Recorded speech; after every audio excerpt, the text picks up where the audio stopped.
Sometimes people have said to me in the past, you really need to set better boundaries. I don't know whether you've ever had anybody say that to you, but it's like when people say to me, it's like, well, thanks very much. Um, you really haven't listened to me, have you? And you don't know. I, I really struggle with the idea of boundaries. I have a love hate relationship with that particular word. And my first experience of the word boundaries was when I was on my parents' farm. And they would say, this is the boundary of our farm, right? So there was a fence line or it was up against a road or a river, and this was ours and this was the other people's. And we could do whatever we like within that, within our farm, within our boundary area. And outside, well, that was other people's places that you had to negotiate what happened when you went there. But then in 1992, and this is where I think the whole boundaries idea really sort of took off, a book was released by Cloud and Townsend, and it was called Boundaries: When to Say Yes, How to Say No, How to Take Control of Your Life. And over 4 million copies of this book have been sold, and there's been lots of other books generated out of that particular title. But read that title again: How to Take Control of Your Life. Notice that is actually all about the individual, about the person that's going to read the book and taking control of their life.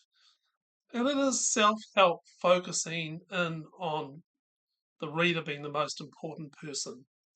And I get that. I can understand that. But also, I think life and faith is actually more about the we than it is about the I. It's about the relationships we have. And back in Genesis, 1 and 2, when it was all perfect and good, I don't believe there were any boundaries except for one, and that was don't eat the fruit of that particular tree.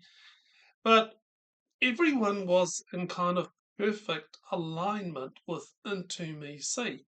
So there was nothing hidden, nothing where we had to be careful that we weren't step on each other's toes or anything that would cause a disconnect.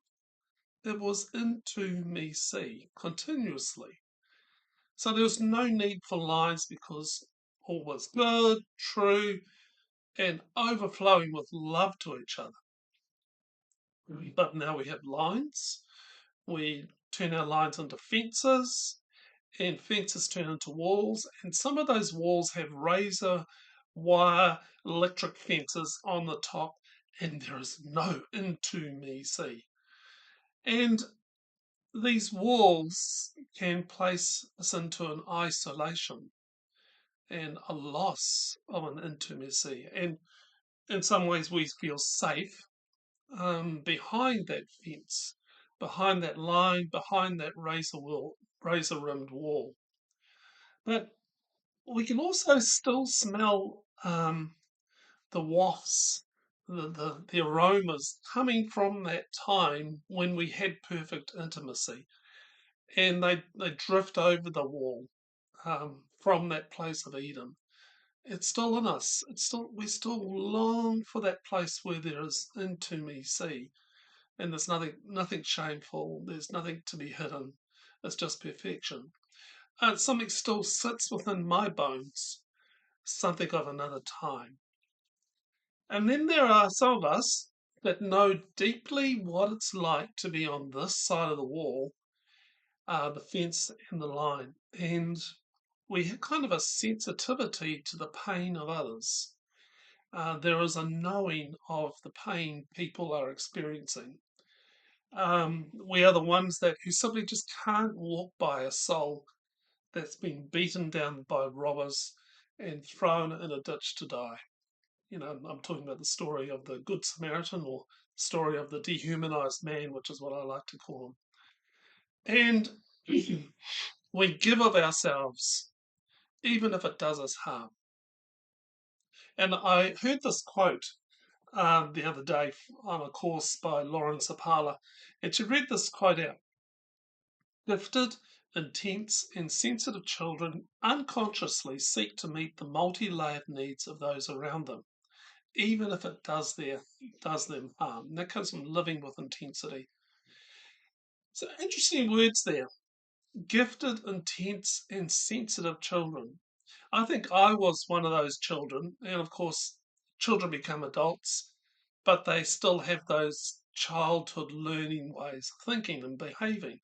And I also believe that if you are reading this post and have read other posts by myself, and you feel a sense of, yes, this is me, I connect with Barry, then you may well be similarly gifted, intense, and I mean intense not in like in turns, just you really deep think, and you're kind of sensitive, and because like attracts like, and opposites repel, and I find that so often is that a lot of the people that I start mixing and mingling within the Turning the Page community, they have a similar bent thinking in life.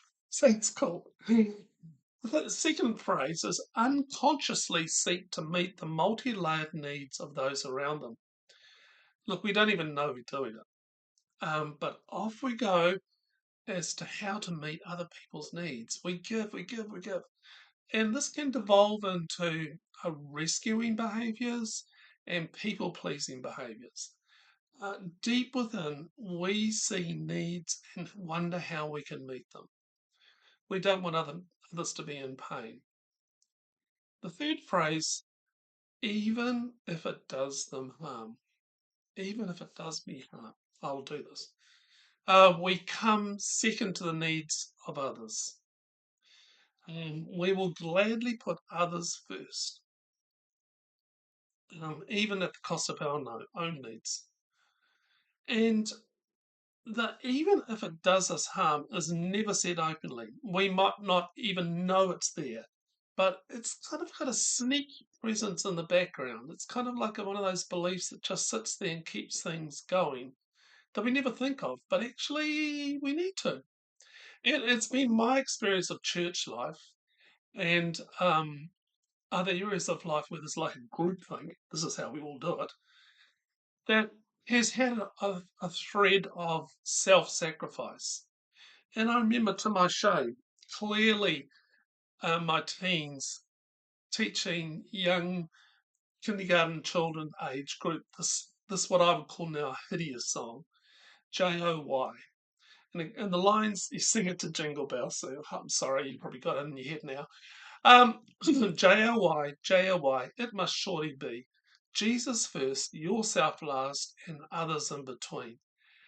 And I just want to apologise to every child that I might have sung that into their brain. And they get up now. But Jesus never said that. Um, Instead, Jesus said, you will love the Lord your God with all your heart, your mind, your soul, your whole strength.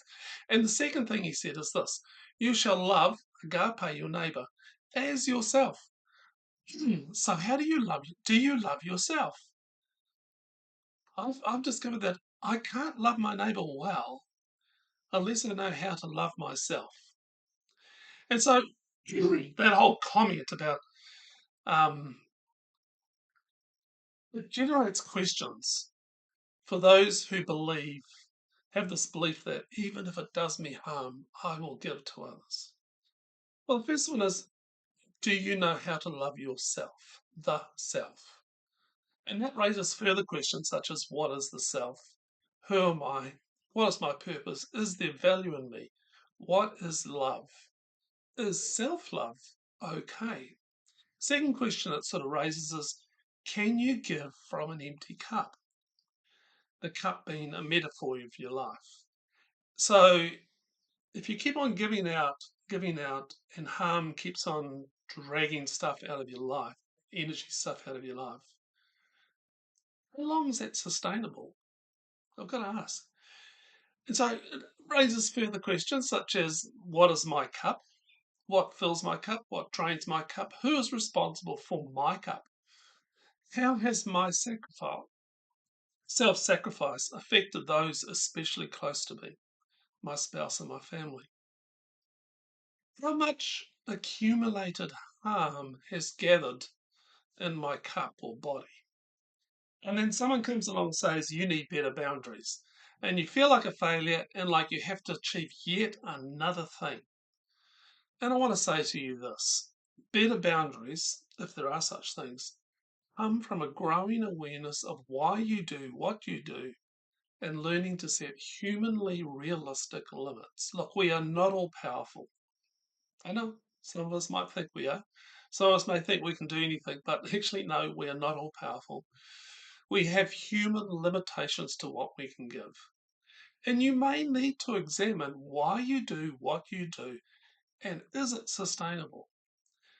And how strong is the belief that even if it does me harm, how strong is that belief in your life? They might say, well, what about Jesus? Don't we see Jesus modeling a even if it does me harm belief? I suppose, in some sense, we do see Jesus being the ultimate martyr. But Jesus died as us. Jesus lived the perfect life so that we don't have to. Phew. But we also see Jesus exhibiting self-care through limiting his exposure to the masses of need. He spent time asleep. He went to sleep. He spent time alone. He went fishing. He knew what he was responsible to do and what others had the responsibility to do. Jesus knew the lines of his human capacity. His human capacity. I also sometimes say to people, tongue in cheek, that Jesus' ministry only lasted for 3 years. Okay, that's tongue in cheek. So I'm drawing a line to say to myself that I have limits. I'm placing a ring around myself as an act of self-love and self-care. This is what I can do. This is what I can't do. This is my responsibility. This is their responsibility. This is what I need to let go of more of. This is what I need to let more of into my life, bringing it into my life. This is what I need to expel. There are some things I will allow in, even if it might cause me harm in the short term. But this is not my lifestyle. I will not be an open door to everyone's pain. I'm open to receiving things that might do me good. I don't have to earn them or make them happen. They can be a gift. I give myself permission to have limits. Where are you at with the whole idea of even if it does me harm? Is that something that's been sort of just sitting in the background of your thinking that's kind of like sneakily there? Hey, hope you found this post helpful. I'm going to run a course called Lines. It's a class about boundaries, and I'm going to explore this a bit further. So if you want to know more, there's links in the show notes below, and send me an email. If you find this stuff helpful and want to keep me able to do this work, consider giving a donation. That would be great too. Thanks. Bye.